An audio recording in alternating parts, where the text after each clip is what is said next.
Boa tarde, boa noite, minha galera vascaína, que é Ricardo Rodrigues falando para o canal Ricardo do Cara Vascaíno. Um pós-jogo contra o Palmeiras atrasado, porque ontem, para vocês terem uma ideia, eu só consegui ver o primeiro tempo do jogo. Tive que resolver umas coisas aqui por casa e não consegui ver o jogo todo. Então só fiquei sabendo do resultado, né, que foi 1 a 0 para o Palmeiras. Eu vou falar rapidinho, porque acho que eu fui falar tudo já tinha que ser falado, quase tudo tinha que ser falado. Eu fui falar a respeito do jogo. Basicamente, o primeiro tempo do jogo foi equilibrado. O Vasco jogou até bem dentro das circunstâncias, nas possibilidades que ele tem. Né? O Coutinho e o Resto foram poupados. Né? E o Vasco tem uma formação diferente. O campo mais reforçado.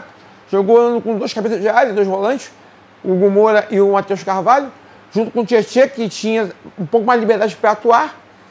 Com o Nuno Moreira e Ryan e o Lódio Augusto.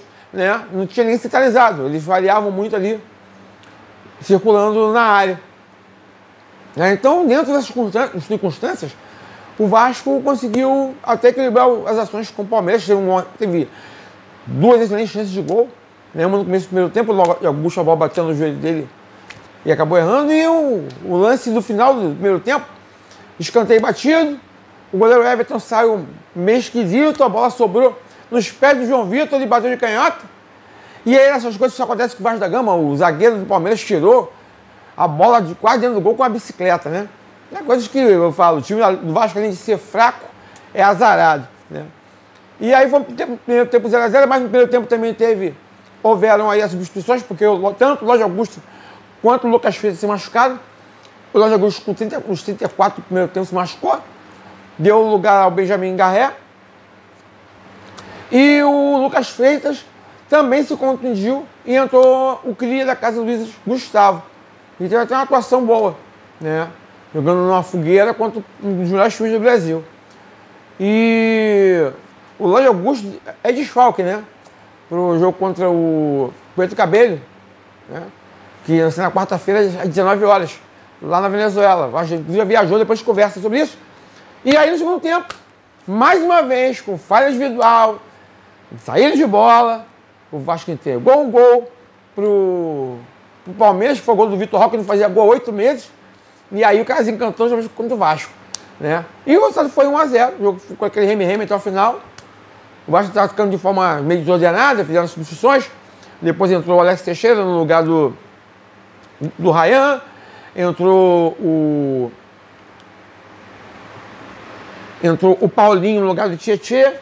E também teve a substituição do Alisson do Nuno Moreira, né? Então vamos fazer as substituições ali. Aí o jogo ficou naquela.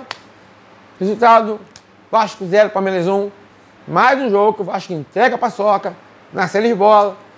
Como foi ano passado com o Palmeiras em Brasília, a mesma situação. Ano passado foi o Ryan. Ontem foi o João Vitor que entregou a bola, saída de bola errada aí na zaga, com o meio-campista. E foi isso. Basicamente o jogo foi esse aí, né? E mais uma vez corremos como sempre, corremos como nunca, perdemos como sempre, né?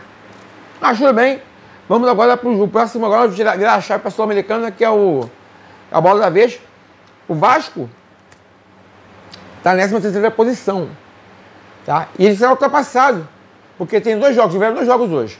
O Bragantino, esse jogo não tinha muito a ver com a colocação do Vasco, mas o jogo se eliminar só por 1 a 0, né? E segundo o Mirassol ali, o Bragantino está lá na frente, o Bragantino é G4, né? Tá uma campanha excelente. E agora está rolando Juventude e Atlético Mineiro, tá 1 a 0 pro Atlético Mineiro. Tá? Então o Atlético Mineiro já vai ultrapassar o Vasco vai para a 14ª posição. Será ultrapassado pelo Atlético Mineiro. Então, ou os dois se empatar, né? Ambos ultrapassariam o Vasco. O Vasco cairia na 15ª posição. O Vasco está com 7 pontos, o Vasco não vence há 6 partidas, somando brasileiro e sul-americano. E Copa do Brasil. Né? Então é complicado, a situação do Vasco está muito complicada.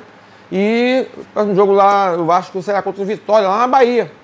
Lá no Barradão. Né? No sábado, às 18h30. A gente vai conversar durante a semana, óbvio, sobre o jogo. Ainda tem um jogo de quarta-feira contra o Porto Cabello. O Vasco já está na Venezuela. Né? Coutinho e Resto dele vai não jogar. O Lucas Freitas é desfalque. Já para o meio campo. O Lódio Augusto já acho que está à disposição. Viajou.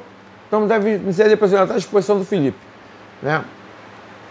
E aí, acho que amanhã a gente conversa sobre o jogo contra o Puerto Cabello, né? E agora está conversando sobre o brasileiro. E uma notícia legal, né? Amanhã o Vasco, as crias do Sub-17 do Vasco, vão jogar a final em jogo único, a final da Copa do Brasil Sub-17 contra o Sport Clube Bahia, às 18 horas lá no Luso Brasileiro, o campo da Portuguesa do Rio, a Luzinha do Rio, né? E Diego Minetti é o nosso artilheiro, camisa 9, artilheiro aí do Vasco na Copa do Brasil Sub-17.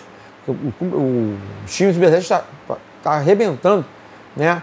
Foram 7 nessa campanha desde a Copa do Brasil, 7 vitórias e um empate, né? Então, estão voando, a molecada está voando, pedindo passagem, né?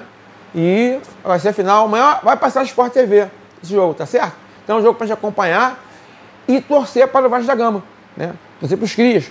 Os crias nos dando orgulho, né? E alegrias, tanto o Sub-17 quanto o Sub-20, né? Então amanhã vamos assistir, dar uma força, torcer, nossos queridos crias da casa, Vasco e Bahia, na final da Copa do Brasil Sub-17. Aqui foi Ricardo Rigas falando rapidamente para o canal Rigas do Canal Vascaíno. Curtam, comentem, compartilhem, se inscrevam no canal. Tenham todos uma boa segunda-feira. Eu vou terminar de ver o jogo aqui, a peladinha que está passando aí, Atlético Mineiro e Juventude Atlético Mineiro. Tenham todos uma boa noite, fiquem todos com Deus e um beijo no coração.